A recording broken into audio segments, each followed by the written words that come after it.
오늘 함께 보신 하나님의 말씀은 예레미야 12장입니다. 말씀 봉독은 7절에서 8절까지 하겠습니다.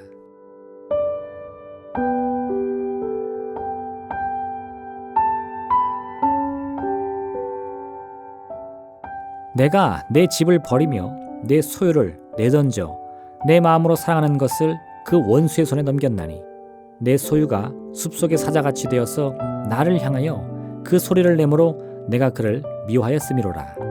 아멘.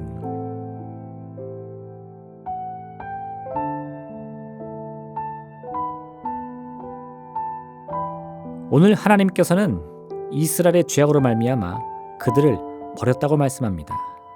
이 말씀을 문자 그대로 이해한다면 참으로 끔찍한 일이 아닐 수 없습니다. 하나님이 이스라엘을 버리셨습니다. 그들을 원수의 손에 넘겨주었고 하나님이 그들을 미워하신다 말씀하십니다. 그럼 이제 이스라엘에게는 어떤 소망이 남아 있습니까?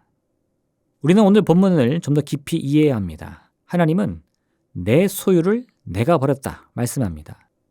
이스라엘은 본래 하나님의 소유였습니다.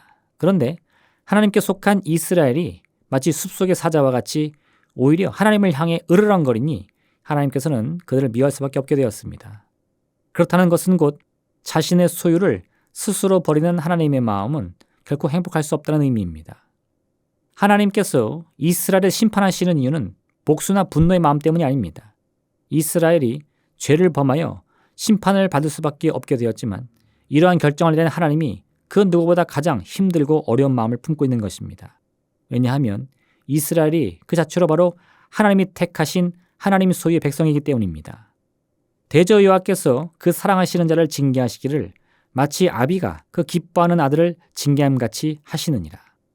징계는 그 자체로 상대를 향한 미움이나 분노를 의미하지 않습니다. 때로는 진정 사랑하는 부모 자식 간의 관계에서도 징계를 피할 수 없습니다.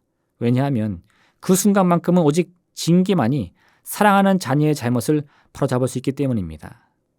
그래서 잠언은 또한 매를 아끼는 것만이 능사가 아니며 때로는 사랑으로 자식을 징계해야 한다고 말씀하고 있습니다. 그렇다면 일반적인 징계와 하나님이 말씀하시는 이 사랑의 징계에는 어떤 차이점이 있습니까? 어차피 둘 다 징계의 대상에게는 큰 고통이요 슬픔이 찾아올 뿐인데 말입니다. 그저 죄를 범한 자를 징계하는 것과 부모가 자식을 징계하는 것은 매우 다릅니다. 왜냐하면 전자의 경우는 오직 징계의 이유가 과거에만 머물러 있는 반면 후자의 경우에는 징계의 목적이 미래를 향하고 있기 때문입니다. 심판자가 범죄자를 징계하는 경우 이 징계의 목적은 과거 범죄자가 저지른 죄의 무게가 어떠한가에 초점이 맞춰져 있습니다. 그래서 죄의 무게가 가벼우면 가벼운 징계를 내리고 죄의 무게가 무거우면 그만큼 무거운 징계를 내립니다. 하지만 부모가 자녀를 징계하는 경우는 그렇지 않습니다.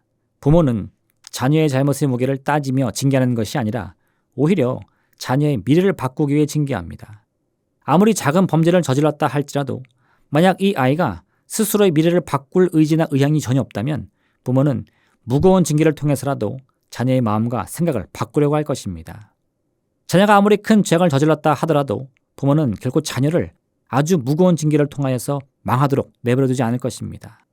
왜냐하면 부모가 내린 징계의 진짜 목적은 자녀의 미래와 관련이 있기 때문입니다. 하나님의 징계도 마찬가지입니다. 우리에게 허락된 하나님의 징계는 그 목적이 과거가 아닌 우리의 미래에 있습니다. 우리가 과거에 아무리 무거운 죄를 저질렀다 하더라도 하나님께서는 우리를 고와 같이 버려두지 않는 이유가 바로 여기에 있습니다. 오직 하나님께서는 부모가 자녀를 징계함 같이 우리를 징계함으로써 우리의 잘못된 생각이나 삶의 태도를 바꾸고자 하시는 것입니다. 이스라엘이 하나님의 징계를 받아 성전과 성벽이 완전히 파괴되었을 때 그들에게는 어떤 일이 일어났습니까?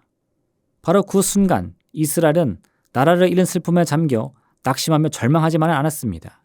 오히려 이 고통과 위기의 순간에 하나님의 백성으로서 자신들이 진심을 다해 행해야 할 일이 무엇인지를 찾고 또 찾았습니다. 그 결과 이스라엘은 자신들의 정체성을 국권이나 영토와 같이 눈에 보이는 것이 아니라 오직 하나님을 향한 믿음 안에 두게 되었습니다. 이제 자신들이 어느 나라에 있던 누구와 함께 있던 상관없이 전 세계 곳곳에서 이스라엘의 하나님 여호와만을 믿고 신뢰하며 여전히 자신들이 이스라엘 민족임을 깨닫게 된 것입니다. 하나님의 징계는 참으로 고통스러웠습니다. 하지만 그 과정을 통해 이스라엘은 드디어 눈에 보이는 환경을 넘어서 온 마음과 정성을 다해 하나님만을 의지하는 방법을 깨닫게 된 것입니다. 우리는 하나님의 징계 앞에서 하나님을 원망할 것이 아니라 이 징계로 인한 가장 큰 고통을 하나님께서 감당하고 계심을 반드시 기억해야 합니다. 부모가 이런 고난을 감당하지 않고 자녀를 징계한다면 그것은 죄를 징계하는 심판자의 태도에 불과합니다. 심판자는 죄인의 미래에 아무런 관심이 없습니다. 심판자는 죄인의 삶에도 아무런 관심이 없습니다. 심판자가 바라보는 것은 오직 징계 대상이 저지른 죄의 무게뿐입니다. 그러나 우리 하나님께서는 이런 심판자의 마음으로 우리를 징계하지 않습니다. 오직 자녀를 사랑하는 참 부모의 마음으로 우리를 징계하시기에 징계의 과정을 통해 겪는 고통은 징계를 받는 우리보다 징계를 내리는 하나님이 훨씬 더 크고 깊게 감당하시는 것입니다. 예수님의 십자가는 이를 분명하게 증거하고 있습니다. 우리가 아직 죄인 되었을 때에 그리스도께서 우리를 위하여 죽으심으로 하나님께서 우리에 대한 자기의 사랑을 확증하셨느니라. 하나님은 우리의 죄를 징계하실 심판자이시지만 독생자 예수 그리스도를 통하여 우리가 감당해야 할 죄의 무게를 대신 짊어지셨습니다. 하나님은 우리의 죄악으로 인하여 누구보다 가장 큰 고통을 당하신 분이십니다. 하나님의 마음이 이러함을 깨달을 때 우리는 하나님의 징계조차도 소망의 근거로 삼을 수 있음을 알게 됩니다.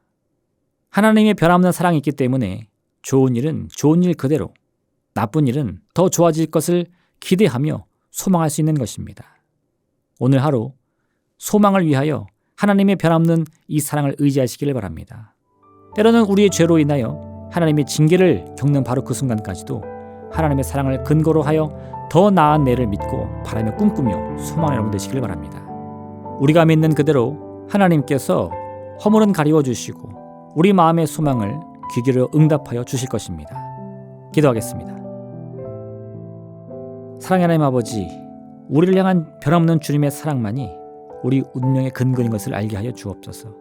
그렇기 때문에 우리가 하나님의 사랑을 받을 그때에도 또한 우리의 죄로 인해 하나님께로부터 징계를 받는 그 순간에도 우리의 소망은 결코 사라지지 않을 것입니다. 오늘 하루 우리가 어떤 환경에 처해 있다 할지라도 어떤 상황에 빠져 있다 할지라도 오직 이 변함없는 사랑에 의지하여 더 나은 오늘, 더 나은 내일을 믿음으로 바라며 꿈꾸는 복된 삶을 살게 하여 주옵소서. 예수님의 이름으로 기도합니다. 아멘. 하늘에 계신 우리 아버지, 아버지의 이름을 거룩하게 하시며 아버지의 나라가 오게 하시며 아버지의 뜻이 하늘에서와 같이 땅에서도 이루어지게 하소서.